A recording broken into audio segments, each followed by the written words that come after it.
저는 가천대 길병원 소화기내과 김정호 교수입니다. 저는 주로 소화기내과 환자들을 진료하는데 약물 치료를 주로 하는 환자들은 이제 궤양성 대장염, 크론병, 과민성 장증후군, 그 외에 위궤양, 십이지장궤양 이러한 질병들을 약물로 치료를 하고 있고, 또 하나 전문 분야로는 내시경으로 용종이나 조기 암을 제거하는 전문적인 치료를 하고 있습니다. 오늘 저는 여러분들과 위나 대장에 존재하는 용종, 특히 조기 암들을 어떤 기술로, 어떤 의학적 테크닉으로 제거하는지에 대해서 함께 얘기를 나누고자 합니다. 그렇다면 대장 용종을 제거하는 방법에 대해서 제가 주로 말씀을 드릴 텐데, 그러면 대장 용종이 중요하지 않으면 제거할 필요가 없잖아요. 그럼 대장 용종이 왜 중요한지 우선 잠깐 말씀을 드리도록 하겠습니다. 대장 용종은 대장암의 씨앗이기 때문입니다. 흔히 우리는 대장암은 미국에 많은 암 아니야? 서구에 많은 암 아니야? 이렇게 많이들 얘기하세요. 근데 실제 놀랍게도 대장암은 한국이 세계 1, 2위를 다투고 있습니다. 실제 2012년 1위를 차지했고요. 그 이후에도 지속적으로 계속 1위를 하고 있어요. 다행히 2018년 정도 돼서 2위로 떨어지면서 약간 안도의 한숨을 쉬고 있지만, 그럼에도 불구하고 이 대장암은 실제 아시아 평균은 10만 명당 13명쯤 발생해요. 세계 평균이 17명 발생합니다. 하지만 우리나라는 어때요? 대한민국은 10만 명당 45명, 44.5명, 45명 전후로 발생해요. 비교가 안 될 만한 수치입니다. 그리고 이런 대장암이, 조기 대장암은 굉장히 늘고 있고, 그 외 전체 대장암을 보더라도 우리나라는 아직은 확실히 감소 추세에 들어갔다고 하기 어렵습니다. 증가하고 있다고 봐도 무방하고요. 그런 증가하는 이유는 식생활이나 여러 가지 요인들이 많겠죠. 그렇다면 이런 대장암이 이렇게 중요하고 우리가 걱정을 많이 하는 암인데, 이런 대장암을 시작하게 만드는 게 용종이란 겁니다. 잠깐 보시면 증세를 느끼면 이미 암이에요. 증세를 느끼기 전에 이 용종이란 싹이 있다고 합니다. 이 용종이 자라면서 암으로 변화하고, 그러면 우리 용종을 떼면서 암을 선제적으로 예방할 수 있는 기회를 갖게 되는 것이거든요. 지금 화면에 보이는 이런 용종들이 자라면서 점점 암으로 변해가게 됩니다. 그렇다면 대장 용종은 무엇이냐? 잠깐 생각을 해본다면, 대장 용종은 우리가 대장벽이 파이프인데 이 단면을 보면, 대장 용종은 이 단면이 내강으로 튀어나오는 볼록한 혹을 모두 대장 용종이라고 그래요. 이 용종, 내시경 사진에서 이렇게 보이죠. 그럼 이 용종은 어떻게 시작을 하느냐? 대장벽을 보면 대장벽이 층이 이렇게 여러 개가 있어요. 우리가 흔히 말하는 점막층이 있고요. 점막층에 있는 이 상피세포들이 어느 정도 일을 끝내고 이제 노화가 되고 하면은 떨어져 나가고 새로운 상피세포들로 치환이 돼서 정상적인 대장점막이 쭉 유지가 돼야 돼요. 하지만 이 상피세포 중에 일부들이 나는 조절받지 않을래, 나는 좀 더 자라서 세력 확장을 하고 싶다 해서 서서히 자라면서 덩어리를 이루게 되고, 이 덩어리들이 이 내강으로 튀어나오게 되면 그걸 용종이라고 부르게 됩니다. 다른 말로 영어로 폴립이라고 많이 하죠. 이 대장의 단면을 조금 보면은, 그렇다면 용종이 여기서 이렇게 튀어나와서 생긴다 그래. 그렇다면 이 용종은 어떻게 없애면 될까요? 우리가 회 뜨듯이 이렇게 포를 뜨면 돼요. 용종이 있는 데를. 하지만 대장벽은 2에서 2.5mm 정도밖에 두께가 되지 않아요. 이 대장벽이 파이프처럼 생겼는데, 이 파이프가 구멍이 나지 않고 버틸 수 있는 힘은 이 가장 바깥쪽에 있는 아주 얇은 이 근육층이 유지를 합니다. 즉 근육층이 손상을 받으면 대장은 터져요. 그럼 이 용종을 제거할 때 근육층이 손상받지 않게 제거하는 방법이 하나의 가장 고도화된 기술입니다. 그렇다면 이런 대장암의 씨앗이라는 용종은 처음에 우리가 이렇게 대장 점막이 보입니다. 이 대장은 파이프처럼 형성되어 있고 아코디언처럼 이렇게 줄들이 있어요. 그리고 이런 대장 정상 점막에서 일부의 세포들이 반란을 일으켜서 틈을 만들고 무한히 증식을 하기 시작해요. 증식을 하기 시작하면 이렇게 덩어리를 만듭니다. 이름을 우리가 용종이라 부릅니다. 폴립이라고 하죠. 이 용종은 시간이 지나면서 점점 자라요. 하지만 모든 용종이 자라는 것은 아닙니다. 크게 시청자 여러분들은 두 가지만 기억하면 될 것 같아요. 용종이 여러 가지 종류가 있지만 그 중에 선종성 용종이라는 것과 과형성 용종이라는 게 있어요. 선종성 용종은 암으로 진행하면서 발달하는 겁니다. 하지만 과형성 용종은 거의 암이 되지 않아요. 그러므로 이런 용종들 중에 선종성 용종이 이렇게 자라면서 초기에 대장암이 되고 시간이 지나면서 덩어리를 크게 만들고 관을 막는 정도 크기가 증가하는 진행성 대장암이 됩니다. 이 사진에 있는 환자분은 간전이도 있었던 분이에요. 이렇게 많이 진행하기 전에 우리는 선종 단계, 즉 우리가 용종이라고 얘기하는 이 흔히 선종 단계에서 떼어내서 없애버리면 나중에 생기는 이 대장암을 막을 수 있겠죠. 이 선종 단계에서 진행성 대장암으로 가는데 보통 3에서 10년 정도 얘기를 하고요. 실제 평균 5에서 10년 정도 많이 얘기를 합니다. 하지만 하나 생각해 보세요. 평균이라는 것은 대다수의 분들이 그렇다는 거죠. 자신이 평균에 들어갈지 아닐지는 몰라요. 그렇기 때문에 어떤 분들은 빠른 시간에 진행을 해서 용종이 크게 발생하는 경우도 있습니다. 대략적으로 3에서 10년, 보통 5에서 10년 얘기하지만 100%는 아니다. 보편적으로 그렇다는 거고요. 이렇게 용종을 선제적으로 잘라내서 없애버리면 대장암의 발생률을 약 76에서 90%까지도 낮출 수 있다고 합니다. 굉장히 좋은 기회죠. 대장암을 두려워할 필요가 없는 거예요. 실제 이런 용종은 어떻게 제거를 하느냐. 간단히 내시경 장비를 보여드리면 제가 주로 매일 용종 제거하는 그런 내시경실이에요. 이 가운데 있는 본체 자체도 억단입니다. 억소리 나죠. 억. 기본 억단이고요. 이 안에 있는 이 막대기, 이 기다리는 호수가 내시경인데 이 내시경 장비가 사람의 몸속으로 들어가는 겁니다. 이런 내시경 장비도 몇천만 원씩 해요.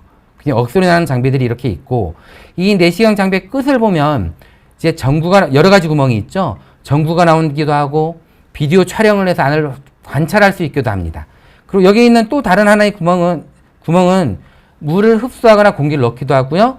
또 어떤 구멍은 내시경 이러한 기구들이 손잡이가 있는 곳을 통해서 안으로 쭉 들어가서 끝에 나올 수 있게 되어 있고요. 이렇게 나와서 내시경 시술을 할 수 있게 도와주는 장비가 왔다 갔다 하는 통로가 됩니다.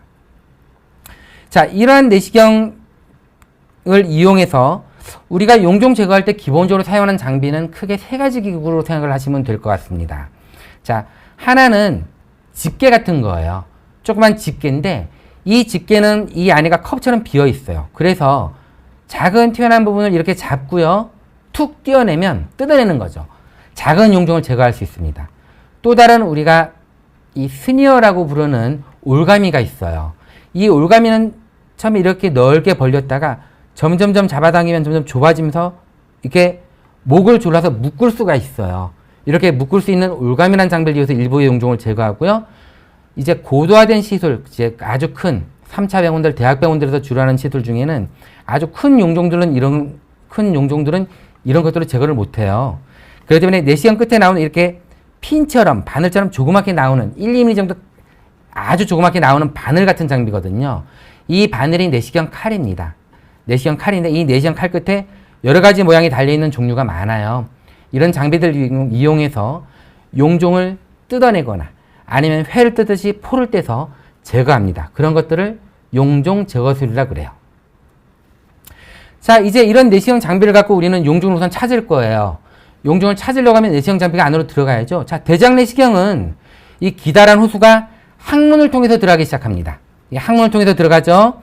항문을 통해서 쭉 1차적으로 왼쪽 장을 통과하고 수평한 장을 통과하고 오른쪽 장 끝까지 이렇게 쭉 들어오게 됩니다. 쭉 들어오면서 1차적으로 다른 문제는 없는지 병은 없는지 용종은 없는지 우리가 관찰을 해요. 그리고 이렇게 들어가면 우리가 흔히 맹장염이라 그러죠. 여기 이렇게 꼬리처럼 맹장염이라고 불리는 충소돌기란 장기가 있어요. 빨대처럼 이루어져 있는 건데 내시경으로 보면 이렇게 안에 이렇게 조그만한 웃는 눈처럼 생겨 있죠. 이런 문이 보이고요. 충소돌기 입구가 보이고 이 옆으로는 이렇게 있는 소장이 연결되는 통로가 있어요. 여기가 소장이 연결되는 통로의 문입니다. 이 안으로 빼꼼히 들여다보면 이게 소장의 일부가 보여요. 말단회장이라고 합니다. 크론병이라든지 염증성 장질환, 결핵성 장염 이런 것들은 이런 데도 이런 입구라든지 안에 병이 생길 수 있거든요. 대장내시경으로 소장 안에 깊숙이 들어갈 수는 없지만 일부의 마지막 부분에 많이 생기는 부분을 이렇게 기본적으로 같이 확인을 합니다. 그리고 서서히 내시경을 뒤로 후진하면서 나와요. 처지에 후진하면서 나오면서 보는 게 아주 정밀하게 관찰하기 시작합니다. 본격적인 검사가 시작되는 거예요. 이렇게 하면서 오른쪽 장을 보고요. 수평한 장을 쭉 보고 나오고 왼쪽 장을 보고 항문 인후까지 오고 항문에서 나오기 전에 내시경을 또 제2자로 돌려서 항문의 입구에 내치질이라든지 이런 다른 병이 없는지도 우리가 같이 관찰을 해드립니다. 이렇게 내시경을 했어요. 이렇게 내시경을 하다 보니까 아까 얘기한 관 안으로 튀어나온 뭔가 용종이라고 하는 혹이 보이네요. 이런 혹들은 종류가 많습니다. 이렇게 아주 작은 혹들도 있고요. 조금 큰 혹도 있고 이건 납작한 혹인데 굉장히 넓게 퍼져 있어요. 이런 것을 측방 발육형 종양이라고 합니다. 이런 혹들도 있고요. 이렇게 짧은 목이 있기도 하고 긴 목이 있기도 하고 여기는 머리가 화면에 나오지도 않을 만큼 목이 기네요. 이렇게 납작한 용종들은 무경성 용종이라고 목이나 목 언저리가 없는 이런 납작한 무경성 용종이 있고요. 또 하나 다른 형태의 용종은 이렇게 목이 있는 유경성 용종이 있습니다. 용종은 형태적으로는 이렇게 크게 무경성과 유경성으로 분리가 되고요. 이 모양에 따라서 떼는 방법이 약간의 차이가 있습니다. 이제 본격적으로 좀 보여드리도록 하겠습니다. 크기가 작은 용종들은 여기 눈에 잘 보이지도 않죠. 조금 큰 것도 있어요. 아까 얘기 드렸듯이 내시경 끝에 툭 튀어나온 집게가 있는데 그 집게에 작은 방처럼 되어 있어요. 그래서 이 용종을 딱 잡습니다. 그럼 용종이 작은 거는 방 안으로 들어가고요. 딱 잡아 물고 툭 뜯어내요. 뜯어내는 겁니다. 이런 것을 조직검사라고 그래요. 이런 경우 조직검사로 이렇게 용종이 제거됐다고 그러고요. 조금 큰 것도 있어요. 한번 뜯어냈는데 조금 남아있는 부분이 있네요. 역시 2번이나 3번에 걸쳐서도 이렇게 뜯어내서 용종을 조직검사로 제거할 수 있습니다. 이게 용종 제거하는 첫 번째 방법이고요. 제거하고 나서 여기 살짝 피가 비쳐요. 하지만 이렇게 약간 상처가 나서 피가 비치는 것은 대부분 다 멈추고 잘 아물고요. 지금 여기서도 용종 떼고 조직검사로 뜯어내고 바로 찍은 사진인데도 불구하고 피가 살짝 맺혔지만 더 이상 나지는 않죠. 보통 며칠 지나면 다 아물고 환자분이 증상도 느낄 수는 없습니다. 이제 용종이 좀 커지기 시작합니다. 용종이 커지기 시작해서 이렇게 목이 있는 유경성 용종이 있고요. 목이 없는 이렇게 무경성 용종이 있어요. 납작하게 옆으로 퍼져 자라요. 목 있는 용종은 먹고 살려고 혈관을 물고 들어가는 경우가 많습니다. 혈관을 많이 물고 들어가면 여기를 자르면 출혈이 잘 될 수 있어요. 자, 납작한 용종은 우리가 이걸 잘라내면 벽이 얇아지겠죠. 이러면 천공이 잘 될 수 있습니다. 모양에 따라서 합병증이 나타나는 양상도 좀 다른데요. 합병증에 대해서는 조금 후에 얘기하기로 하고 이렇게 목에 있는 용종들은 이 목덜미, 목을 아까 보여드린 올가미를 이렇게 잡고 쭉 조여요. 목을 딱 조인 다음에 전기를 통할 수도 있고 전기를 통하지 않을 수도 있습니다. 전기를 통하지 않고 툭 뜯어낼 수도 있고요. 전기를 통해서 여기를 태우면서 동시에 잘라낼 수도 있습니다. 이게 잘라낸 모습이고 실제 목이 없는 용종은 아까 제가 처음에 얘기 드렸지만 대장액 제일 밖에는 얇은 근육층이 대장을 지켜주고 있다 그랬죠. 이 근육층에 상처가 나면 대장이 터지는 거예요. 자, 이런 근육층이 목이 있는 용종은 거리가 멀어요. 그래서 여기를 자르더라도 해가 별로 되지 않습니다. 하지만 목이 없는 용종은 어때요? 여기를 올가미 이렇게 걸면 이 얇은 근육층이 끌려올 수도 있고 또 하나 근육층이 너무 가까워요. 뜯어내거나 전기를 통해서 잘라내면 근육층이 상처를 입어요. 아니면 또 화상을 입을 수도 있습니다. 그러면 이 화상을 입거나 상처 입은 이 근육층이 회복이 잘 되지 않으면 추후에 터집니다. 그런 걸 천공이라고 그래요. 우리는 그런 걸 예방하기 위해서 어떻게 하느냐. 이 용종과 근육층이 굉장히 얇거든요. 이 사이에 바늘을 찔러 넣어서 액체를 주입합니다. 물이나 생리식염수를 쓰기도 하고요. 여기에 지혈제나 다른 약을 같이 타서 쓰기도 하고 또 하나는 색소를 조금 타요. 파랗게.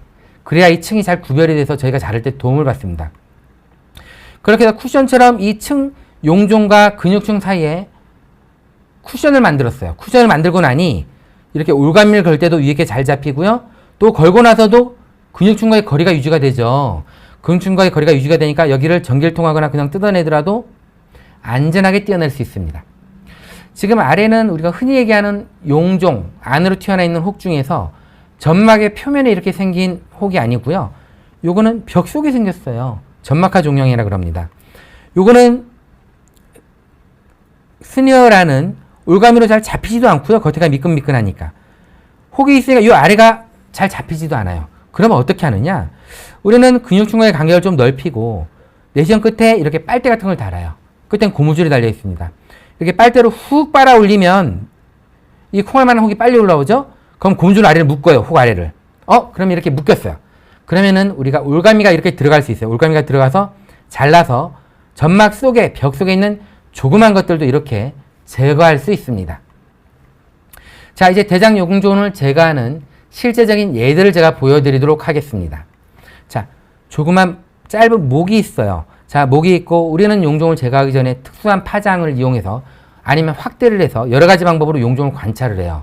물론 제거할 거지만 이 용종이 어떤 특성을 갖고 있는지, 경계는 어떤지를 면밀하게 관찰을 하고 그 다음 제거하는 과정에 들어가는데, 이 제거하는 과정에서 우선 아까 얘기했죠. 목 있는 건 그냥 자를 수도 있지만 벽하고의 거리를 넓히는 쿠션을 만들어주기 위해서 우리가 바늘 찔러놓고 이게 액체를 주입해요. 물을 주입합니다.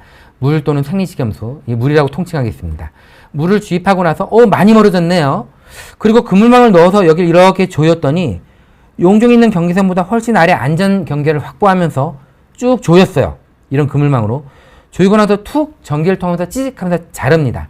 전기를 통해서 이렇게 툭 자르고 나면 이렇게 자르고 나서 꺼낸 거예요. 꺼낸 걸 보니까 이렇게 혹이 있고 위아래 경계가 확실히 확보되고 목이 이렇게 관찰이 되네요. 다행히 떼어낸 자리가 깨끗하게 출혈 없는 걸 확인하고요. 용종을 겉으로 밖으로 빼내서 제가 추가적인 병리학적 검사를 하고 정확히 병리학적으로 어떤 진단이 나오는지 최종적인 진단 결과를 환자분들한테 얘기를 드리게 됩니다. 하지만 이렇게 목이 없는 용종들도 있어요. 목이 없는 용종들, 무경성 용종이라 그러는데 이런 작은 용종도 마찬가지로 뒤에 있는 얇은 근육층과의 거리를 확보하기 위해서 쿠션을 넣습니다. 물을 넣어서 이제 거리를 확보하고요. 그리고 이렇게 스네어라고 하는 아까 올감이 있죠? 넣어서 이렇게 누르면서 이렇게 잡아요. 그러면 용종이 이렇게 잘 잡혔네요? 여기는 전기를 통하지 않고 툭 뜯어냈어요. 작은 용종은 전기를 굳이 통하지 않고 뜯어내더라도 이렇게 깨끗하게 제거가 되고 출혈도 거의 없습니다. 하지만 이제 좀 큰 용종들이 있죠. 그러면 이런 큰 용종들은 어떻게 제거할까요? 역시나 그냥 제거할 수는 없어요. 이 용종과 뒤에 있는 얇은 근육층과의 거리를 이렇게 액체를 넣어서 확보를 하고요. 이렇게 확보한 다음에 이렇게 올가미를 조심스럽게 충분한 이렇게 경계를 확보하고 잡습니다. 그리고 치직 전기를 통하면 이 올가미에 전기가 통하면서 잘려나게 됩니다. 즉 올가미가 칼이 역할을 하는 거죠. 자, 저는 제가 저한테 용종을 제거하려는 환자분들은 대부분 전기를 통해서 잘라내는 기술로 잘라드립니다. 왜냐하면 전기를 통하는 것은 두 가지 효과가 있어요. 하나는 전기를 통하면서 칼 역할을 하면서 잘라내는 거고요. 그러면서 동시에 주변을 태워요. 주변을 경계선을 태워주는데 이 경계선을 태워주면 두 가지 효과가 있어요. 하나는 경계선에서 피가 날 확률을 없애줍니다. 미세한 출혈이 날 확률들이 있는 부분을 다 태워버리죠. 두 번째는 제가 이렇게 충분히 경계를 확보하고 잡았지만 그래도 혹시 만에 하나 용종이 자그마한 덩어리나 이런 세포라도 남을 수가 있겠죠. 이런 남을 수 있는 용종의 경계선까지 모두 태워버리는 거예요. 화상을 입혀서 다 죽여버리는 겁니다. 그러면 재발도 안 오고 아주 깨끗이 제거가 되겠죠. 그렇게 이렇게 전기를 통해서 잡아주는데 전기를 통해서 뗄 때 가장 우리가 걱정하는 게 하나가 있어요. 대부분 큰 문제는 없지만 아까 말했죠. 여기 전기가 통할 때 근육층이 굉장히 가깝거든요. 대장의 벽이 2mm 정도밖에 안 돼요. 두께가. 그러면 이 대장의 가장 밖에는 아주 얇은 이 근육층이 화상을 입어요. 그럼 화상을 입고 잘 회복이 되지 않는다면 어떤 일이 발생할까요? 천공이 되는 거예요. 터지는 일이 생깁니다. 그렇기 때문에 우리가 용종을 제거할 때 전기를 통하지 않고 떼어내는 경우도 많아요. 특히 작은 용종들은 그래도 전혀 별 문제가 안 돼요. 하지만 큰 용종들은 경계도 깨끗이 해야 되고 출혈 가능성도 고려를 해야 되기 때문에 이렇게 전기를 통해서 떼어내주는 경우가 많습니다. 자, 그러면 이런 경우가 있겠죠. 좀 넓은 용종인데 무경성 용종이에요. 목이 없어요. 그런데 넓어요. 주사를 해서 약을 넣었는데도 용종이 떨어지긴커녕 이렇게 좀 가라앉아요. 그럼 이런 경우 용종의 경계를 확보해서 이렇게 잡을 수가 없어요. 그러면은 큰 용종을 떼는 기술을 응용해서 내시경 경계를 이 내시경 각각 침처럼 나오는 칼이 있다고 그랬죠? 바늘처럼. 이 1, 2mm 나오는 바늘 같은 칼을 액체를 넣어서 경계를 확보하고요. 여기에 칼집을 내줍니다. 칼집을 내주면 이렇게 경계가 쭉 잘라지게 되겠죠. 그럼 이렇게 잘라진 경계에 이렇게 우리가 용종을 제거하는 올가미를 넣어요. 올가미를 이렇게 쭉 넣어서 쭉 이 경계를 잡아줘요. 그럼 확실히 잡아주고 전기를 통하는 칼로 치직하고 잘라줍니다. 어때요? 깨끗이 제거됐죠? 하나건데 보세요. 여기 있는 이 하얀 실 같은 게 바로 근육층이에요. 이게 화상을 입으면 터지는 거예요. 봐. 봐요. 이렇게 납작한 거 두께도 굉장히 얇게 이렇게 띄어냈는데도 불구하고 바로 근육층이 보이죠. 이게 굉장히 얇습니다. 그렇기 때문에 이렇게 절제선을 넣어서 용종을 제거하는 기술 정도부터는 이제 고난이도의 기술에 속하고요. 아주 작은 병원보다는 중대형 병원에 있는 숙련된 의사들이 이런 기술들을 시행합니다. 자, 이렇게 이제 목 있는 용종이나 좀 납작한 용종인데 조금 큰 용종들을 제거하는 방법들을 제가 보여드렸어요. 자, 보여드렸고, 이거는 아까 제가 얘기한 방법 중에 좀 다른 장면인데, 여기에 보니까 여기 노란색이 보이는 작은 혹이 있어요. 근데 이 혹은 오해하시면 안 돼요. 이 점막층에 있는 제일 바깥층에서 생긴 게 아닙니다. 내시경 초음파란 특수 장비를 보고 특수 장비로 이 혹의 위치를 확인했더니, 여기 이렇게 이 벽에 표면은 말짱한데 이 작은 이 까만 콩알만한 혹이 보이네요. 이걸 어떻게 뗄까요? 이 겉을 이렇게 잘라내는 기술로 뗄 수가 없어요. 그렇기 때문에 우리는 이 대장 근육층, 아주 얇은 근육층과의 경계를 이렇게 주사약을 넣어서, 액체를 넣어서 공간을 쿠션을 넣어서 확보를 하고요. 아까 제가 얘기했죠. 이렇게 내시경 끝에 빨대 같은 빨대를 달아요. 그리고 고무줄을 달고 들어서 이 조그만 혹을 쭉 빨아들입니다. 빨대 안으로. 그리고 이 혹의 아래를 묶어버려요. 이게 꼭 묶고 나면 이렇게 고무줄이 달려있는데, 묶고 나서 여기에 올가미를 아래쪽으로 딱 걸어요. 그리고 딱 전기로 절제합니다. 이게 절제한 면이에요. 절제한 면이 좀 깊게 돼 있죠. 왜? 깊게 있었던 용종이기 때문에 그래요. 요거는 외래에서 절제는 안 하고요. 저 입원해서 하는데, 떼는 장면도 보면 어때요? 굉장히 아까랑 다르게 좀 깊어 보이죠. 벽 속에 있는 혹을 떼어내서 그렇습니다. 점막하 종양입니다. 이런 점막하 종양이 떼어내는데 굉장히 작아요. 5mm 정도밖에 안 돼요. 이게 굉장히 콩알처럼 띄어져 있죠. 요게 주요 병변이고, 요 안에 이렇게 만져보면 콩알 같은 게 만져져요. 이분은 굉장히 젊은 분이셨는데, 최종 진단 결과는 신경내분비 종양이라고 합니다. 이 신경내분비 종양의 일부인 카르시노이드 종양이라고도 하는데, 요거는 5mm, 10mm만 돼도 간으로 전이도 할 수 있어요. 굉장히 작은데도 이렇게 확실하게 깊이까지 띄어내줘야 되는 종양입니다. 약간의 위험을 감수하더라도. 왜? 조금만 커도 암처럼 생각이 되고 간으로 전이를 하기 때문에 조금의 씨앗도 남겨두면 안 돼요. 굉장히 깨끗이 띄어야 됩니다. 요거는 암이에요, 암. 이렇게 작아도. 암에 준해서 저희가 관리를 하고요. 진단서 할 때 갈 때도 암이 C코드거든요. 이 환자분들은 최근에는 모두 C코드로 제가 진단서 발급을 해줄 정도로 안 좋은 병이에요. 작다고 무시하면 안 됩니다. 자, 여러분들 아까 띄어내고 회를 뜨듯이 이렇게 포를 떼냈어요. 이게 회를 뜨듯이 포를 떼냈는데, 자 보세요. 포를 떼내고 나니까 이 바로 이 뒤에 있는 게 하얀 게 근육층인데, 피도 살짝 비치는 것 같고, 놔두면 이거 피가 나지 않나요? 대부분은 잘 아물게 됩니다. 우리 사람이 몸이 그렇게 호락호락하지 않아요. 대부분 이렇게 껍데기만 뜯어낸 거는 작은 것들은 다 아물어요. 그런데도 불구하고 출혈이 있는 경우가 있어요. 그럼에도 불구하고 피가 스물스물 나거나 이 경계선이 이렇게 태웠는데도 불구하고 이렇게 피가 스물스물 나는 경우가 있거든요. 이런 경우는 우리가 내시경으로 할 수 있는 작은 빨래집게 같은 거 있어요. 5mm도 안 되는 빨래집게, 클립이라고 합니다. 이런 클립으로 이렇게 V자형으로 피나지 말라고 묶어주기도 하고요. 이렇게 바느질 하듯이 촘촘히 꾸며주기도 합니다. 이런 것들을 내시경 클립으로 봉합한다 그래요. 대부분 작은 용종에서 사용하지 않고 실제 출혈이 있거나 큰 용종을 뗄 때 많이 사용하는 방법입니다. 굉장히 작아요. 그러면 이런 거 몸에 놔두면 문제가 되지 않나요? 궁금할 수 있죠.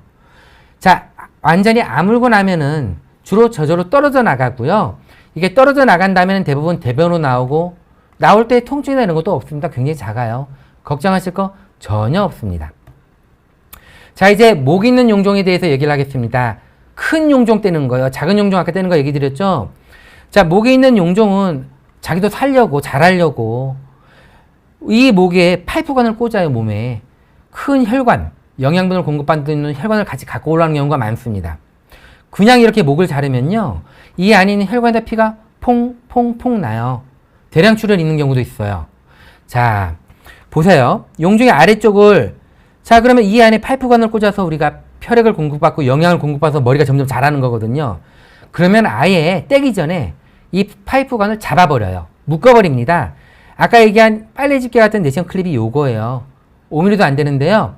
여기 딱 잡아요. 이 아래쪽을 꾹 묶어주면, 이렇게 묶였죠? 위로 피가 안 갑니다. 피가 안 가고 조금 있다 보면은 이게 점점 하얘져요. 피를 못 받으니까. 자, 그거 확인하고요. 그냥 잘라도 되고 액체를 주입해서 넣어서 잘라도 됩니다. 자, 올가미를 이렇게 넣었어요. 올가미를 넣고 여기 꾹 묶었어요. 목을 딱 조르고 여기에 전기를 쫙 통해요. 전기를 통하면 치직하면서 얘가 잘립니다. 잘리면서 지혈도 좀 되고요. 그리고 보니까 이 묶어놨죠. 아까 묶어놓은 자리에요. 피가 하나도 안 나죠. 이미 그 안에 들어갈 수 있는 빨래, 그 혈액이 통할 수 있는 혈관, 굵은 파이프관을 이렇게 미연에 묶어버리는 겁니다. 이렇게 묶어버리고 잘라내면 굉장히 안전하게 자를 수 있어요. 자, 더 큰 목이 있는 용종이에요. 유경성 용종이라 그러는데, 목이 있는 이 큰 유경성 용종을 아래에 이렇게 묶어놓고, 얘기한 것처럼 저희가 액체를 넣어서 공간 확보를 하려고 액체를 넣었는데, 여기는 공간 확보의 목적보다는 제가 액체를 넣은 건 아래가 잘 묶이면 여기 액체를 넣으면 아래까지 가지 말아야겠죠. 그걸 확인하고 싶어서 넣은 겁니다. 자, 묶어놓고 액체를 딱 넣는데 너무 크니까 쉽게 안 묶이거든요. 액체를 딱 넣었는데 아래까지 액체가 내려가지 않죠. 그래, 목이 굉장히 잘 묶였구나. 걱정 안 해도 되겠네. 그리고 나서 그물망을 딱 넣고 올가미를 딱 넣고 여기를 목을 딱 잘랐어요. 딱 잘랐더니 표면에 살짝 스물스물 피가 보이네요. 때로는 이 안에 파이프처럼 들어가 있는 큰 혈관이 보이는 경우도 있어요. 안타깝게 이 환자는 잘 보이진 않는데, 자, 이 환자분은 이제 연휴기간 전날에 떼달라고 이제 하도 부탁을 해서 연휴기간 전날에 떼어드렸는데, 이런 경우 이제 입원해서 떼야 되거든요. 그리고 떼어내고 나서 나중에 회진을 가보니 환자분이 제가 한 하루 이틀은 절대 조심해야 되고 굉장히 이제 이런 주의사항들 얘기하고 있었는데, 또 이런 중요시술을 할 때는 중요한 약속은 그 근방에 잡지 말라 그러거든요. 그래서 근데 환자분이 처음 용종 떼기 전에 아무 말 없더니 용종 떼러 들어와서 이제 그런 얘기 하시는 거예요. 그리고 그날 회진을 갔더니 다음날 퇴원해야 된다 그러고, 실제 초반에 염증 떼기 전에 환자분이 그런 말을 해서 이것만으로 굉장히 완벽하게 지금은 지혈하고 용종을 잡았는데 하나의 더 안전장치를 하고 나왔습니다. 솔직히 오버한 거죠. 이게 올가미인데 일회용 올가미가 있어요. 자, 일회용 올가미를 제가 용종을 목을 잡아놓은, 목줄기 잡아놓은 이 아래쪽으로 한 번 더 묶고요. 꾹 묶어놓습니다. 이게 묶어놓은 장면이에요. 이분은 두 개의 방법으로 안전장치를 하고 나온 거죠. 이런 방법들도 있습니다. 그러니까 굉장히 큰 용종들도 굉장히 안전하게 뗄 수 있다는 얘기예요. 자, 이제 납작한 목이 없는 무경성 용종에 대해서 잠깐 말씀을 드리도록 하겠습니다. 자, 무경성 용종. 생각만 해도 넓게 퍼져 있는 게 무서워요. 아까 작은 무경성 용종은 우리가 그냥 올가미로 이렇게 잡았죠. 그런데 이게 굉장히 옆으로 많이 자라는 용종들이 있어요. 이런 거를 측방 발육형 종양이라 그래요. 자, 측방 발육형 종양은 그냥 올가미로 안 잡힙니다. 너무 넓어서. 미끄러워요. 표면이 미끄러우니까 안 잡혀요. 또 잡히더라도 경계를 명확하게 우리가 확보할 수가 없어요. 또 하나는 넓은 범위를 이렇게 묶어내잖아요. 그럼 묶어내면 어때요? 아래에 있는 근육층이 같이 딸려 올라와서 묶여요. 그러면 자르면 어때요? 장에 그냥 구멍을 만드는 거예요. 그러면은 이런 경우는 어떻게 제거를 하느냐? 자, 이게 무경성 용종, 측방 발육형 용종인데 굉장히 옆으로 자란. 자, 여기는 얇은 근육층이 보이고요. 옆으로 자란 종양이 있어요. 이게 그물망으로 잡힐 리가 없죠. 자, 아까 말씀드렸듯이 물을 넣어서, 액체를 넣어서, 쿠션을 넣어서 우리가 근육층과의 거리의 공간을 확보합니다. 이게 공간을 확보하고요. 내시경 칼로 경계선을 절제하고 이렇게 내시경 칼이 바늘처럼 튀어나와 있다고 그랬죠. 이걸로 전기로 칙칙칙 하면서 야금야금 절제를 해요. 좀 전까지 내시경, 스네어, 올가미로 잘라내는 건 대부분 점막만 잘라내는 점막 절제술이라 그러고요. 지금 이거는 점막 아래쪽으로 물을 넣어서 치직치직 하면서 점막을 박리해요. 점막 아래쪽에서 이렇게 박리하는 병은 기술을 우리가 점막 하박리술이라고 합니다. 이렇게 완전히 쭉 박리하니까 이렇게 툭 떨어져 나가네요. 깨끗이 경계를 확보하고 제거할 수 있습니다. 이렇게 내시경 칼이 쭉 튀어나오는 이렇게 바늘 같은 칼 아까 보여드렸죠? 끝에 머리가 달려있기도 하고 뾰족하기도 하고 세모 삼각형이 달려있기도 그래요. 어쨌든 기본 개념은 바늘처럼 약간 튀어나와 있는 칼인 거예요. 한 1, 2mm 정도. 이 칼이 이렇게 잘라내기도 하고 이렇게 칙칙칙 박리하기도 하고 이런 역할들을 합니다. 자, 이건 아주 크진 않아요. 아주 크진 않은데 옆으로 이렇게 자랐네요. 옆으로 이렇게 자라고요. 이렇게 이 정도로 자라는 경우는 1.5cm가 넘고 이 환자는 거의 2cm가 좀 넘을 전후에 속해요. 자, 바늘침을 딱 꽂아서 뒤에 있는 근육층과의 거리를 확보하기 위해서 쿠션을 우리가 만들고요. 이렇게 쿠션을 만들었어요. 쿠션을 만들고 이 내시경 칼이 뾰족 튀어나와 있죠? 이걸로 이렇게 자르기 시작합니다. 자르면서 아까 파란 색소를 같이 섞는다 그랬죠. 이 파란 색소를 같이 섞어서 이렇게 파란 층이 점막 우리가 구별이 되거든요. 점막 하층에 파란 액체를 섞은 물을 넣었기 때문에 보면서 치직 조그마한 바늘로 천천히 회를 조금씩 떠가는 거예요. 이런 것을 내시경 점막하 박리술이라고 그러고 깨끗이 띄어진 모습을 볼 수 있어요. 그리고 이거 훨씬 크네요. 3cm도 넘을 것 같아요. 역시 주사액을 쭉 넣어서 충분한 공간을 확보하고요. 내시경 점막하 박리술을 시작하는데 아까 보였듯이 이렇게 겉으로만 이렇게 축축축 칙칙칙 박리하는 방법이 있고요. 또 하나는 여기는 이렇게 구멍을 내서 이게 구멍을 파고들었어요. 이거는 구멍을 파고들어서 이게 측방 발육형 종양에 있는 용종 그 껍데기죠. 넓게 자란 이 아래쪽 요거는 근육층이에요. 대장 벽이 2, 3mm, 2에서 2.5mm밖에 안 된다고 했잖아요. 이 틈을 파고들어서 치직 두 층을 용종 있는 층과 용종이 없는 아래에 있는 근육층을 두 개 층으로 박리를 하는 겁니다. 이렇게 쭉 박리해서 제거할 수도 있어요. 이런 것들을 점막하 박리술이라고 합니다. 작은 병원에서는 어렵고요. 큰 병원에서도 입원해서 시행을 해야 됩니다. 자, 그러면 여러분들 보세요. 점막하 박리술을 이렇게 쭉 시행하면서 용종을 제거했더니 지금 이런 게 바로 근육층이에요. 바로 눈앞에 보이죠? 이게 제가 환자분들한테 웃으면서 얘기해요. 이렇게 점막하 박리술하고 떼어내고 남은 거는 종이 몇 장 두께의 근육층밖에 없어요. 라고 얘기를 해요. 근육이 여러분들이 생각하는 것처럼 그렇게 두꺼운 근육이 아니에요. 굉장히 얇은 근육층이 겨우겨우 터지지 않게 막고 있는 겁니다. 대장벽이 마지노선으로 버티고 있는 거예요. 그런데 용종을 이렇게 쭉 떼어내고 봤더니 여기 보니까 여기가 좀 약해 보여요. 조금 더 깊어 보이죠? 그냥 놔둘 수 없죠. 자, 안전한 시술을 위해서 우리는 시술하면서 출혈도 지혈도 여러 가지 장비를 하고요. 또 하나는 이런 부분 아까 제가 얘기 드렸죠? 빨리 집게 같은 집게가 있어요. 그냥 잡아버립니다. 이렇게. 그냥 봉합을 해버려요. 터질 가능성이 있거나 터진 것 같은 미세한 천공이 있는 부위들은 미리 봉합해버립니다. 터지지 않았어도 가능성이 있거나 약해 보이는 부분을 우리는 환자분들이 합병증이 생기는 걸 원하지 않거든요. 미리 다 봉합을 해버립니다. 물론 크게 터지는 경우는요. 전체를 봉합해버리는 경우도 있어요. 시간이 굉장히 많이 걸리지만 기술적으로 가능하고 이렇게 우리가 대장 점막하 절제술을 시행하는 대학병원의 특히 이제 교수들은 이게 굉장히 고난이도의 기술들이 많고 여러 가지 도구를 잘 이용하거든요. 요 정도 크기들도 그냥 전부 봉합해버려요. 그러니까 두려워할 필요 없습니다. 걱정하지 마세요. 자, 이분은 30대 후반에 남자분이셨어요. 5일 전에 대장 용종을 뗐대요. 대장 용종을 이렇게 납작한 여기 아까 있지만 우리가 충수돌기가 있는 입구가 이렇게 보이고요. 충수돌기, 맹장염이 있는 부위죠. 입구가 이렇게 보이고 요게 맹장 부분, 바로 오른쪽 장이 끝이에요. 장 중에서 제일 얇은 부위예요.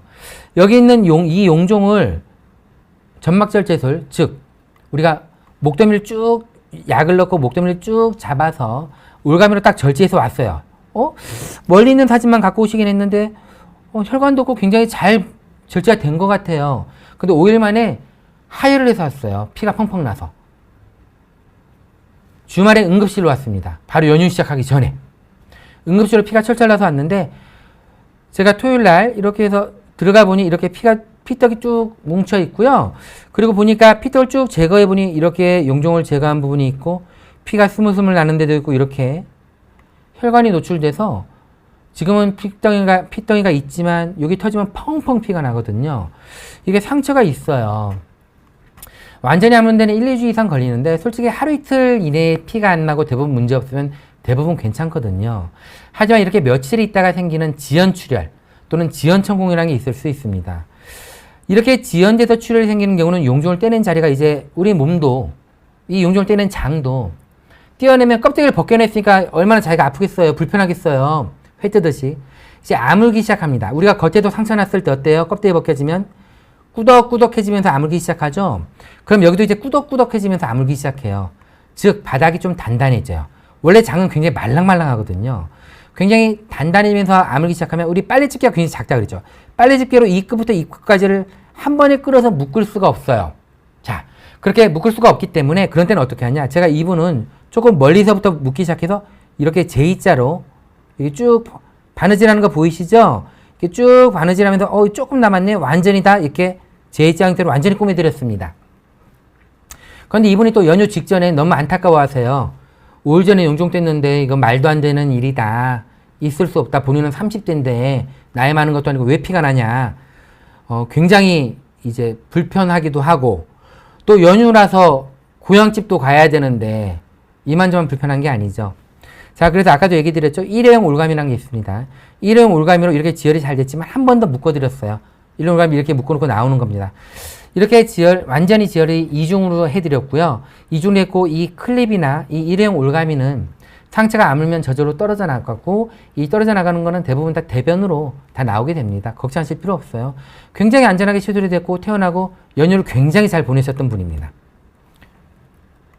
자, 여러분들 많이 걱정하시는 것들 있죠. 내시경 검사를 했는데 천공이 생겼어요. 내시경 검사를 했는데 출혈이 있어요. 출혈이 있는 거는 아까 제가 잠깐 보여드렸고, 이번은 용종된 건 아니고요. 대장 내시경 검사를 진행하다가 안타깝게도 장이 천공이 돼서 바로 저희한테 연락이 와서 오신 분이에요. 연락이 와서 제가 준비를 하고 있다가 바로 이제 치료 시작했고요. 이게 치료할 때 여기 이렇게 조그마한 구멍이 생겼죠. 너무 안타까워요. 너무 구멍이 생겼고, 이런 구멍이 이렇게 있습니다. 아까 제가 얘기했지만 이런 작은 구멍들, 큰 구멍은 좀 특수한 클립으로 잡아야 되는데, 이런 작은 구멍은, 자, 이게 그러니까 빨리 집게 같은 거라 그랬죠. 이 클립으로 이 옆에 차근차근 아까 저희가 출혈 지혈한 것처럼 차근차근 이렇게 꼬매드려요. 차근차근 완전히 꼬매고요. 이 꼬맨 것은 엑스레이도 이렇게 보입니다. 자, 여러분, 저희가 검사를 하거나 용종을 제거하거나 이런 분들 입원하면은, 특히 입원해서 하는 그런 큰 용종들 제거하시는 분들은요, 용종을 제거한 다음에 꼭 엑스레이를 찍습니다. 그럼 환자분들이 물어봐요. 아니, 나는 배에 있는 거 용종 뗐는데 왜 가슴도 엑스레이 찍냐고, 이거 검사 많이 하려고 하는 거 아니냐고 의문을 제시해요. 자, 그런 의문을 제시하는, 충분히 그럴 수 있어요. 하지만 대장도 중요한 시술을 하고 나면은 반드시 가슴 엑스를 찍어서 확인을 합니다. 왜냐면 잠깐 화면을 보여드리면요, 이 화면을 보시면 우리가 몸 안에 있는 공기는, 폐는 숨을 쉬면서 공기가 왔다 갔다 하는 곳이에요. 이 숨을 쉬면서 공기가 왔다 갔다 하는 곳인데, 공기는 엑스레이에서 까맣게 보입니다. 까맣게 보이기 때문에 이렇게 폐가 까맣게 보이고요. 장에도 공기가 좀 있을 수 있어요. 위에 공기가 있고 장에도 이렇게 공기가, 가스가 좀 차 있죠. 하지만 이 외에는 배에서 공기가 보이면 안 돼요. 하지만 여기 횡격막이 있고 폐와 우리가 복부를 나누고 있는 횡격막이 있는데 여기 까맣게 공기가 보여요. 이것은 이렇게 천공에 돼 있는 부위로 공기가 나가고요. 이 공기가 뱃속에서 이렇게 까맣게 공기가 없어야 되는 부위에서 이렇게 확인이 될 수 있는 겁니다. 그렇기 때문에 천공이 의심되거나, 아니면 주요 시술을 했는데 시술에서 우리가 굉장히 면밀하게 시술한 부위를 자세히 관찰하고 나옵니다. 출혈할 부위는 없는지, 혹시 나중에라도 근육층이 굉장히 약하게 보여서 천공이 되는 부분은 없는지, 또는 아주 미세한 천공이 있어서 환자분이 고생을 할 만한 상황은 없는지 확인을 하고 굉장히 자세히 관찰을 하는데도, 이 사람의 몸의 근육층이 굉장히 얇다 그랬죠. 굉장히 얇습니다. 이렇게 굉장히 얇은 근육층이 약간의 손상을 받은 거는 천공이 돼서 아주 큰 문제가 되고 환자 증상 나타나기 전에 알 수가 없어요. 그렇기 때문에 우리는 굉장히 얇은 근육층이 이렇게 벌어지면서 공기가 새 나오는 경우도 있거든요. 그렇기 때문에 이렇게 엑스레이를 찍어서 반드시 공기가 새 나오는지 있는지를 확인합니다. 즉, 여러분, 큰 병원에서 특히 입원해서 떼야 되는 용종 정도의 크기는 띄고 나면은 반드시 배나 가슴 엑스레이를 찍는데요. 엑스레이 찍지 않을 일도 없거니와, 혹시 엑스레이를 안 찍으면 보험 삼아 엑스레이도 한번 찍어서 검사 많이 해도 좋으니까 엑스레이도 찍어서 같이 확인해 달라 그러세요. 그게 다 환자분들을 위한 길입니다. 자, 이렇게 용종이란 무엇이냐, 그리고 또 하나, 이런 용종이 생겼을 때 어떻게 떼는지 저희가 이제 그런 여러 가지 의학적인 기술들, 떼는 방법들에 대해서 제가 설명을 드렸습니다. 여러분, 용종, 내 몸에 있는 용종인데 결국 병원에 가서 용종을 떼고 나면, 용종을 뗐다 그러는데, 내 몸에 있는 거 뗐는데, 내 몸에서 일어난 일인데 정작 환자 본인은 전혀 아무것도 몰라요. 용종만 뗐다 그러지. 자, 여러분, 이제는 병원에서 조직검사로 용종 뗐어요? 아니면은 용종 뗐는데 선종 나왔어요? 큰 용종 있는데 이건 입원해서 떼야겠어요? 이런 말들 들으면, 이런 방법으로 나는 용종을 뗐구나. 아니면 이런 용종들이 있기 때문에 나는 용종을 제거하는 시술을 받아야겠구나. 이렇게 이해하시면 좋을 것 같습니다. 자, 오늘 제가 준비한 얘기는 이제 얘기를 드린 것 같고요. 이제부터 관련 내용에 대해서 우리 비욘디 시청자분들이 질문하는 내용에 대해서 제가 최대한 성의껏 답변을 드리도록 하겠습니다. 자, 고기 좋아하시는 분들 용종 많다고 하던데 맞나요? 자, 용종은 뭐라 그랬죠? 대장암의 씨앗이라 그랬죠. 대장암의 씨앗. 그러면 결국 대장암이 생기는 거랑 같은 원리예요. 대장암이 잘 생길 분들 용종 잘 생깁니다. 자, 용종 운동 덜 하고 또 하나 우리가 육고기 좋아하시는 분들 이제 빨간 고기들 자 맛있죠. 많이 구워 먹거나 튀겨 먹거나 하는 이 육고기들 채식 안 하시고 비타민이나 칼슘 낮은 분들 이런 분들 대장암 잘 생기거든요. 채식 안 하시는 분들 용종 마찬가지 잘 생긴다고 생각하시면 됩니다. 자, 대장 일부가 용종이 되는 건가요? 대장이 시험은 용종을 다 찾을 수 있나요? 궁금하죠. 자, 대장의 일부가 자 대장의 점막 표면의 일부가 말 안 듣고 막 자라고 덩어리를 이루어요. 그러면서 튀어나요. 용종은 내강으로 튀어나온 모든 것을 용종이라고 그러고요. 이 모든 것에 튀어나온 용종 등의 일부가 선종이라고 나쁜 선종성 용종입니다. 자, 그러면은 이 일부가 되겠죠. 완전히 다 되진 않아요. 근데 하나 생각하실 거 있어요. 그럼 100% 용종이 다 암이 되지 않는다고 해서 제거하지 않을 건가요? 어느 용종이 암이 될지 안 될지 모릅니다, 우리는. 자, 모든 용종 다 찾아서 제거해야죠. 일부 용종이 다 암이 되고 안 되고는 솔직히 이제는 우리의 궁금증이라고 생각하시면 안 돼요. 그냥 용종은 다 제거하십시오. 물론 직장 같은데 아주 작은 2, 3mm 되는 용종이 다발적으로 쭉 여러 개가 있는 경우가 있어요. 이런 경우 용종을 모두 제거할 수 없을 수 있습니다. 이런 경우 가장 큰 용종이나 몇 개의 대표적인 용종만 제거해서 조직검사를 확인하는데요. 대부분 이런 경우는 과형성 용종이라 그래요. 담당 의사의 판단에 따라서 주기적으로 추적 관찰만 하는 경우도 있습니다. 이런 일부의 경우를 제거하고는요. 용종은 일부 용종이 암이 될 수 있으니까 그냥 다 제거하는 겁니다. 자, 선종이 몇 개씩 나오는데 어떻게 해야 되나요? 대장내시경 자주 받으시면 됩니다. 자, 우리가 보통 대장내시경 5년에 한 번 권유드리거든요. 5년에 한 번 권유드리는데 실제 용종이 3개가 넘거나 아니면 용종 크기가 1cm가 넘거나 떼서 우리가 조직검사를 봤더니 육모상 선종이나 고도유형성이라고 좀 더 암이 잘 되는 용종이 있어요. 이런 경우는 보통 한 3년 권유드리거든요. 하지만 이렇게 용종이 많거나 나쁜 용종들은 크기가 큰 거는 기간을 더 짧게 하라는 얘기예요. 자, 용종 많이 생기면 대장내시경 자주 하시면 됩니다. 걱정하지 마세요. 하나 기억해야 될 거는 우리가 교과서적으로 보통 용종 대장내시경을 5년에 한 번 권유드리거든요. 문제가 있는 용종이 있으면 3년. 저는 제 환자분들한테 보통 3년 권유드립니다. 늦어도 5년은 넘지 마시고요. 보통 3년 권유드려요. 아주 나쁜 용종들이 있는 분들은 1, 2년 권유드려요. 왜? 보편적으로 평균이 5에서 10년이라는 얘기예요. 평균으로 5에서 10년이기 때문에 5년 정도 간격으로 해도 문제가 없을 수 있다는 얘기거든요. 하지만 용종이 크거나 빨리 자라는 용종들이 있어요. 자, 본인 몸을 갖고 모험할 이유가 없죠. 내가 보통 사람인지 아닌지 중요하지 않아요. 단지 시간을 좀 더 내서 좀 더 짧게 받는 것을 저는 권유드립니다. 자, 그리고 몇 가지 질문을 더 보겠습니다.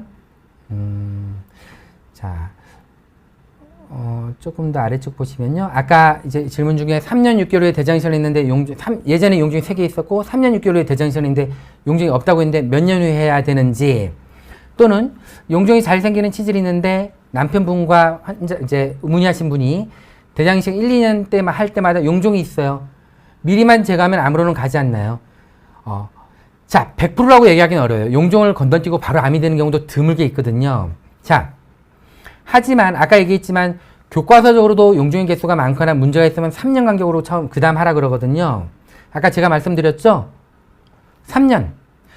용종이 있거나 문제 있으면 1, 2년 간격으로 하시면 됩니다. 용종 5년, 10년 간격으로 해서 아까 작은 용종이 점점 자라요. 작은 용종은 1년에 한 1, 2mm씩 자라거든요. 이렇게 굳이 키워서 떼낼 이유가 있나요? 굳이 막 2cm, 3cm 5년씩 키워서 떼내실래요? 아닙니다. 저는 이미 초장에 다 제거하고 싶어요. 전 대장암 걸리기 싫어요.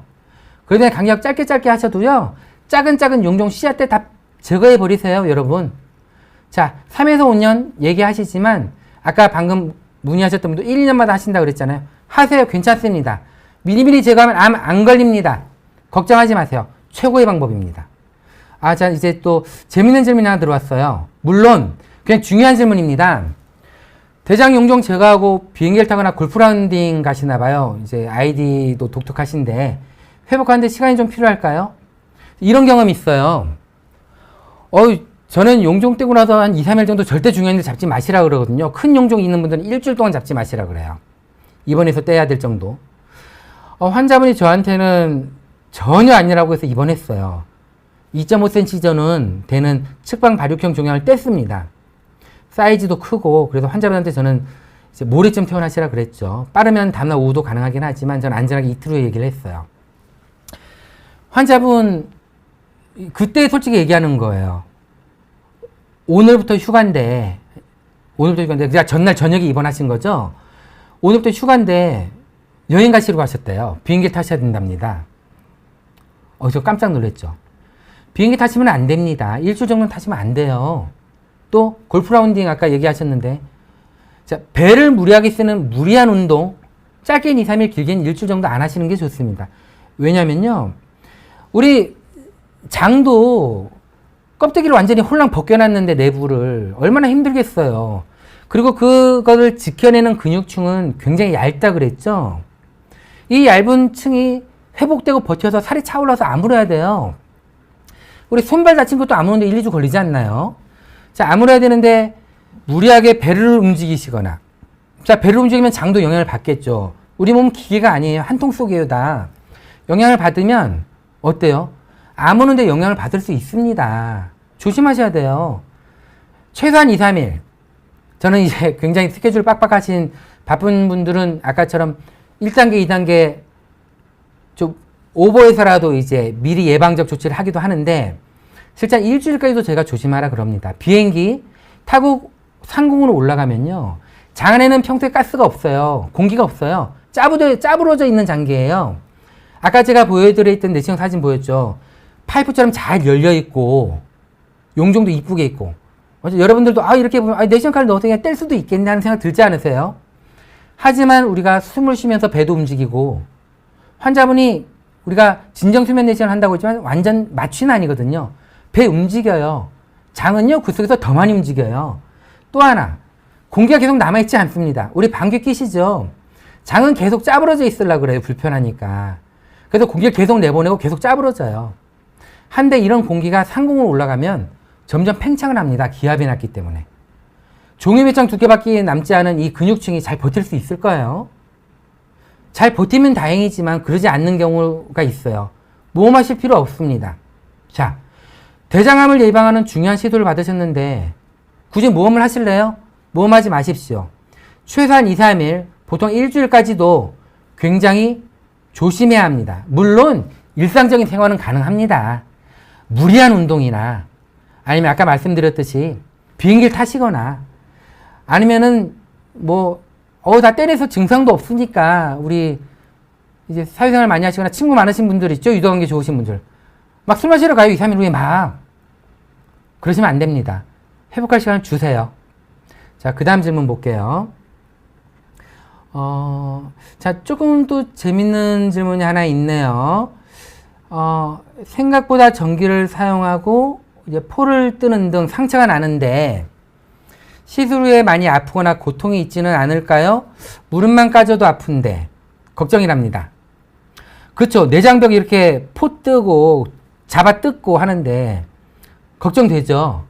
자, 이 질문은 크게 두 가지로 생각해 봐야 될 것 같아요. 자, 전기를 사용하는 시술에 대한 통증이 있고요. 첫 번째는 이제 내시경을 하면서 검사를 하거나 시술하는 데 관련된 통증이 있습니다. 검사를 하거나 시술할 때 아까 제가 얘기 드렸죠. 내장벽은 계속 짜부러져 있으려고 해요. 풍선처럼. 그런데 우리가 공기를 넣어서 펼쳐서 작업할 시술할 공간을 확보하고요. 그리고 내장벽에 액체를 넣어서 바로 쿠션을 만들어서 이 벽과의 공간도 확보해서 이제 시술을 하거든요.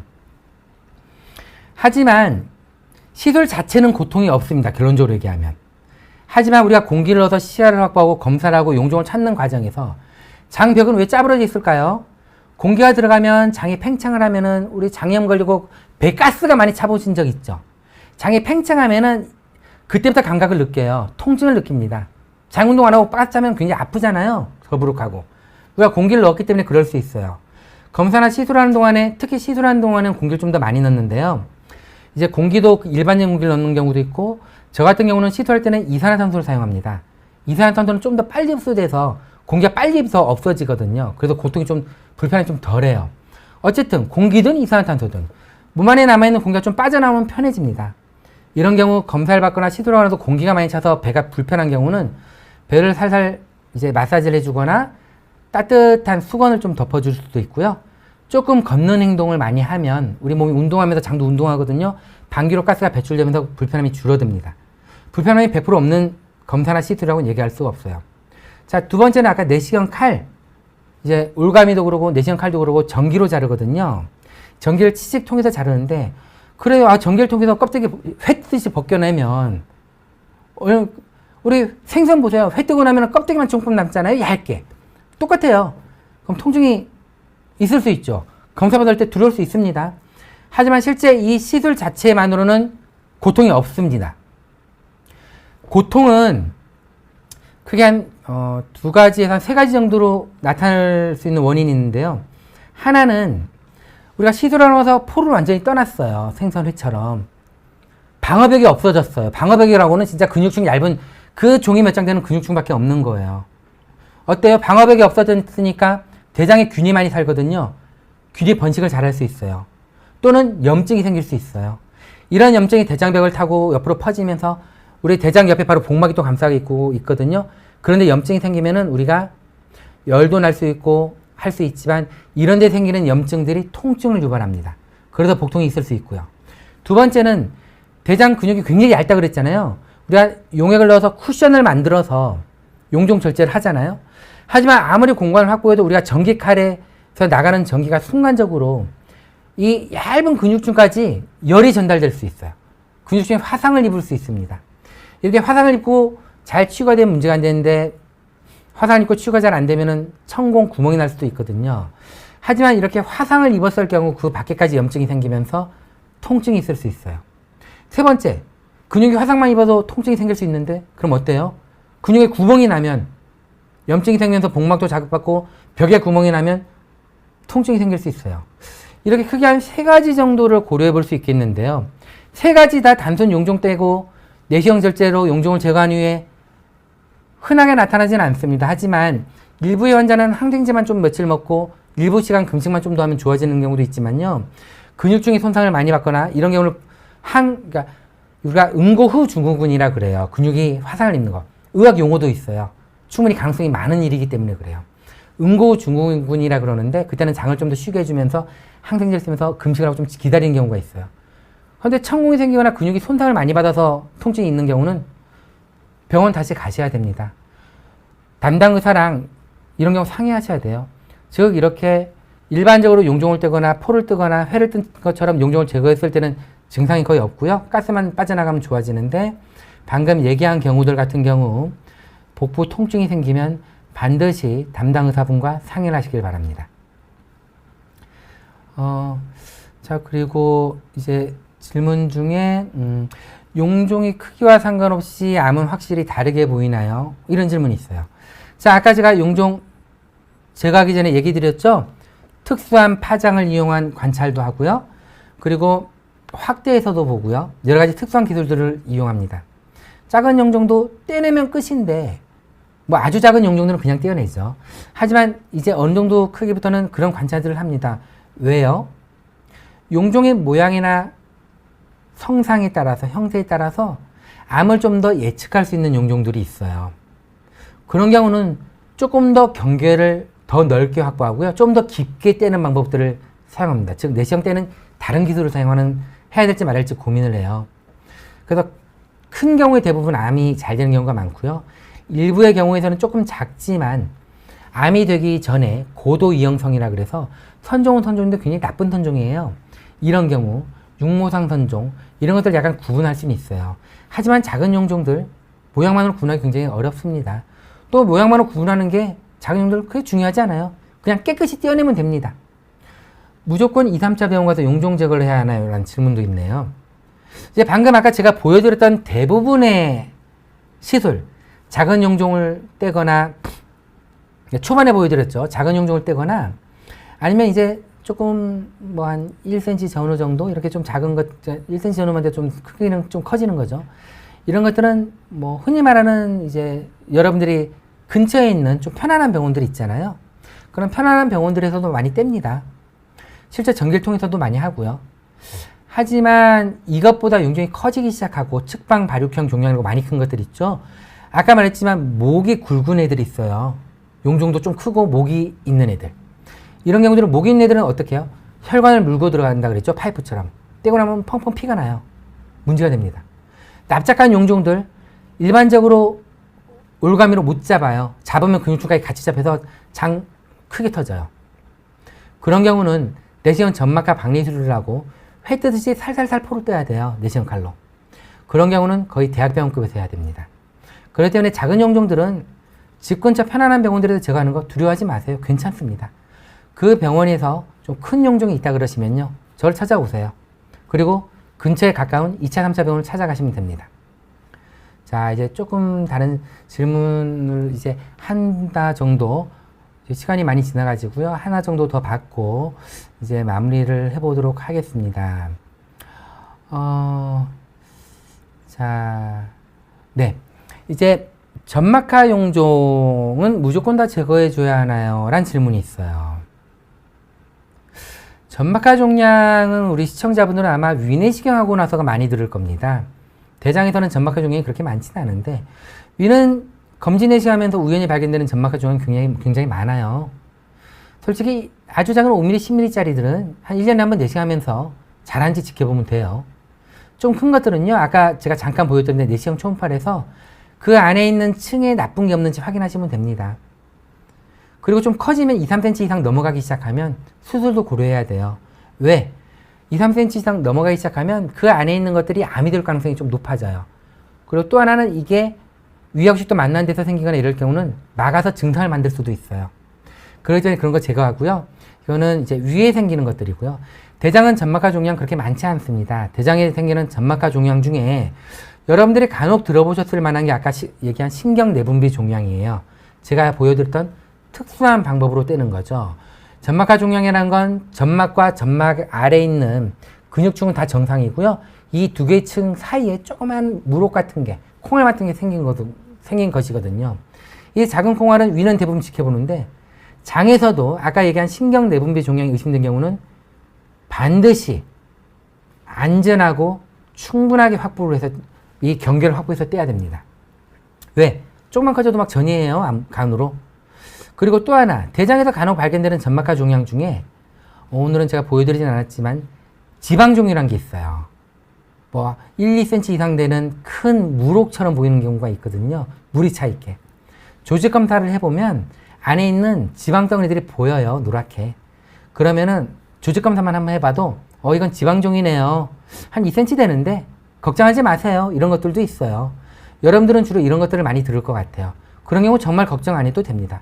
그리고 지방종들은 이렇게 뚜껑 열어놓으면요. 간혹 지방들 다 빠져나가서 굉장히 작아지고 없어지는 경우들도 있어요. 걱정하지 마세요. 모든 점막하 종양을 다 떼어내는 건 아닙니다. 위 같은 경우는 갖고 사는 경우가 훨씬 많고요. 대장은 많지도 않고 아까 얘기한 아주 문제가 되는 대장 점막하 종양은 정말 몇 개 없어요. 그렇기 때문에 걱정하지 마세요. 문제가 있을 만한 점막하 종양이 있으면 여러분들 검사를 한 대장이식한 전문가가 저희 큰 병원으로 보냅니다. 그러면 저희가 오면 몇 가지 확인 검사하고요. 별 문제 없으면 다 안심하라고 합니다. 걱정하지 마세요. 자, 그리고 이제 마지막 하나 정도 질문만 조금 더 이제 대답을 해드리고 마무리를 해야 될 것 같아요. 조금 더 아래까지 질문을 한번 보여줄래요? 잠깐만요. 요 질문은 제가 대답을 해드리는 게 좋겠네요. 지금 보여주신 분처럼 다른 병원에서 시술 잘못하고 온 경우 길병원에서 다시 봐주시나요? 제가 혹시 잘못되는 것은 어쩌나 해서요. 많이 걱정할 수 있죠.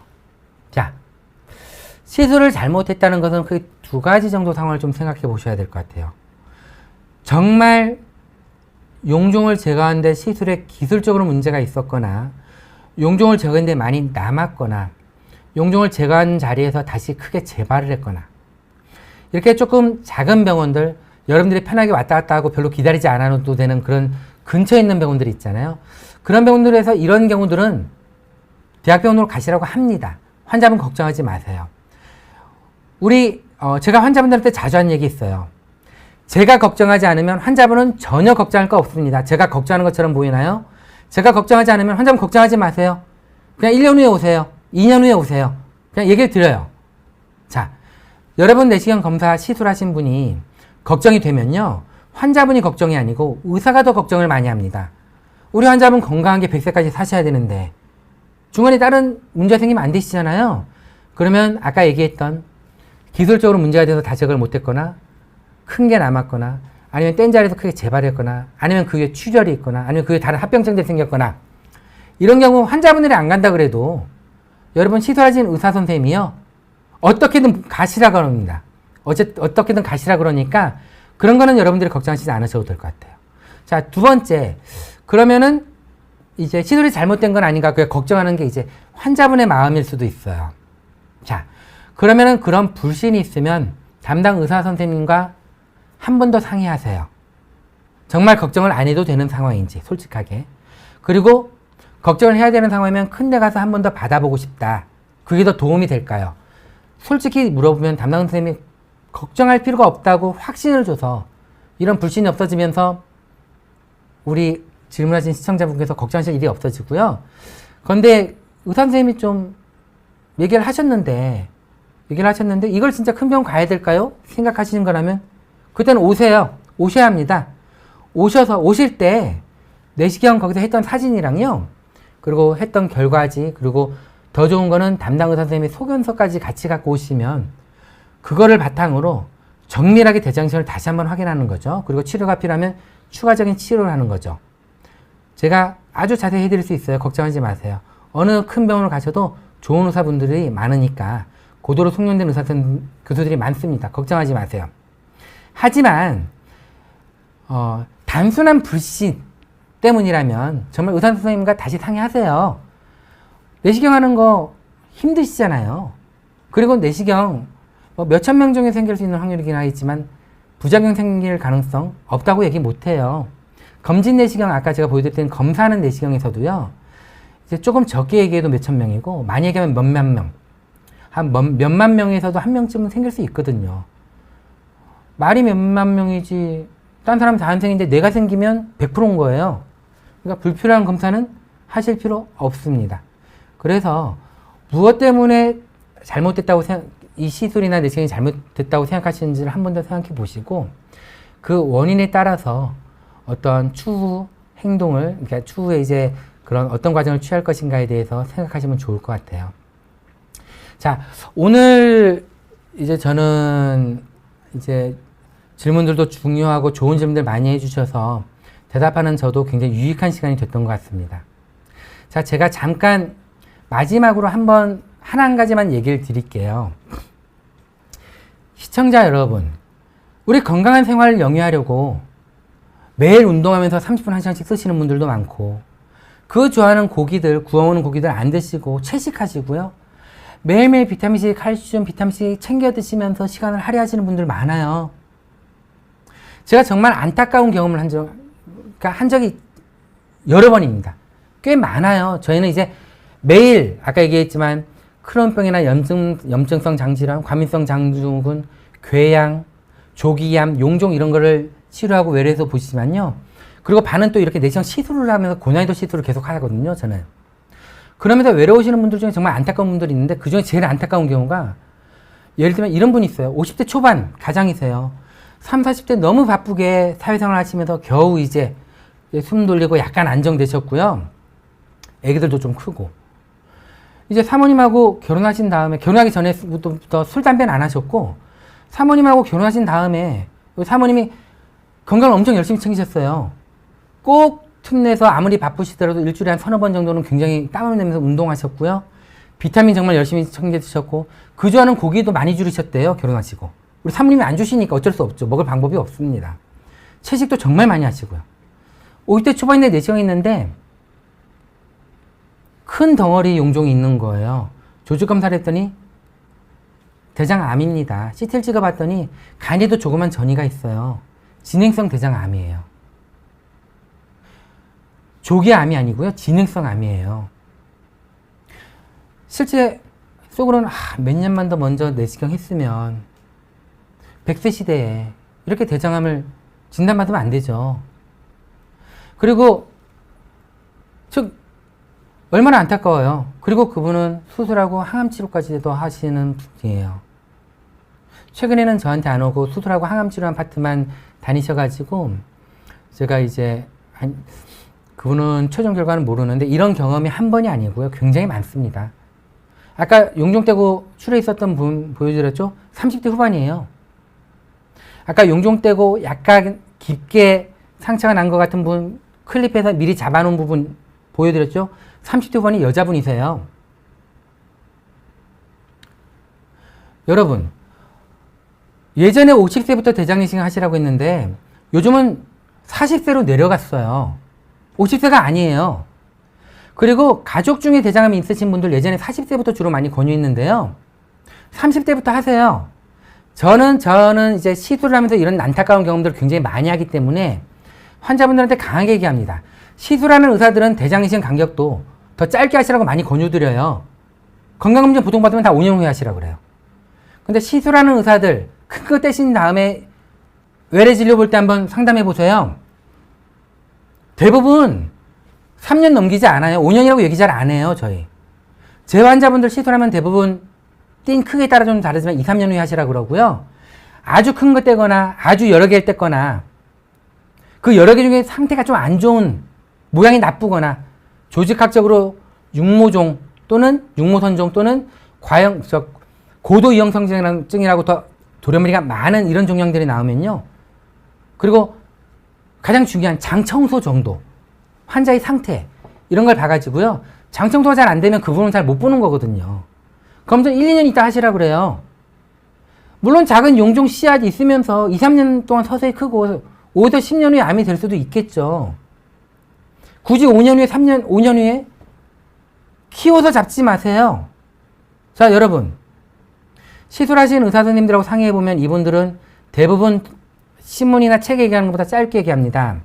지금의 데이터가 쌓여서 5년, 10년 후에는 3년 후에 하라고 할 수도 있겠죠.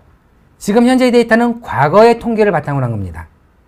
자, 용종 있었던 분들, 아니면은 암이 될 가능성이 있었던 분들, 대장내시경 하세요. 대장내시경 주기적으로 챙기십시오. 3년, 5년, 물론 2년마다 할 수도 있죠. 그 시간 아까우신가요? 매주 매일매일 운동하시면서 비타민 챙겨 드시고 야채 먹고 그주하는 고기 안 드시고 술, 담배 하지 마시고 보편적인 생활을 위해서 건강한 생활을 위해서 건강한 몸을 만들기 위해서 이거는 굉장히 다 중요합니다. 하지만 대장암에 대해서는 딱 하나는 제가 말씀드릴 수 있어요. 운동 식사 중요하죠. 제가 운동 식사 지금 열심히 이것만 하세요라고 얘기하지 않아요. 요거는 하고 안 하고를 떠나서요. 여러분, 이런 식습관, 운동 당연히 하시면 좋죠. 하지만 안 하시고 하시고는 저는 얘기 드리고 싶지 않아요, 지금은. 딱 하나. 모든 걸 다 제쳐주고, 다 제쳐두고, 대장내시경 규칙적으로 하십시오. 나이 50이라고 강조하는데, 절대 평균이라고 자기가 생각하지 마세요. 미리미리 해서 이 대장암의 씨앗이 되는 용종, 싹스부터 잘라버리세요. 굳이 키워서 잡으려고 하지 마십시오. 자, 눈부시게 과학이 발전했어요. 이 눈부시게 과학이 발전했고, 의학기술도 굉장히 발전했고, 대장 안에 몸속에 있는 장관 속에 들어가서 얇은 파이프 하나 들고 들어가서 우리가 끝에 조그만 바늘 튀어나오는 거 하나 갖고 용종 다 뗍니다. 저요? 조기암, 조기 대장암 다 깨끗이 띄워드려요. 자, 현대의학의 눈부신 발전 여러분 몸소 체험하세요. 이렇게 현대의학이 발전했는데요. 이제 대장암인데 진행됐어요. 전이가 됐어요. 위암인데 많이 진행했어요. 이런 진단 받으시면 안 됩니다. 그런 일이 있으면 안 돼요. 그런 안타까운 일을 경험하시면 안 돼요.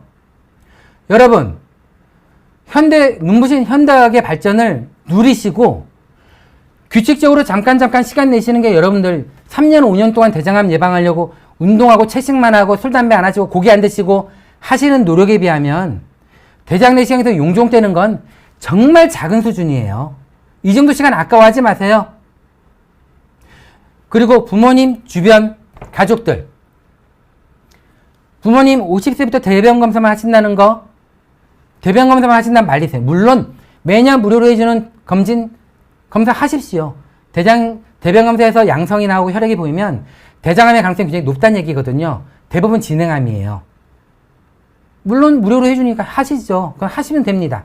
하지만 이거와 별개로 대장 내시경 반드시 받도록 하세요. 꼭 무료라야만 받나요? 아닙니다. 우리 효도도 하시고요. 효도 다른 건강식품으로 하지 마세요. 대장 내시경 한 번 받는 게 훨씬 더 큰 효도입니다. 남편분 그리고 사모님 건강 지키시고 싶나요? 대장 내시경 미리미리 하셔서 용종, 대장암의 씨앗 깔끔하게 제거해버리세요. 키워서 잡지 마십시오. 여러분, 대장암에서 주는 두려움에서 자유로워지시기를 바랍니다. 저는 가천대 길병원 소화기내과의 김정호 교수였습니다. 감사합니다.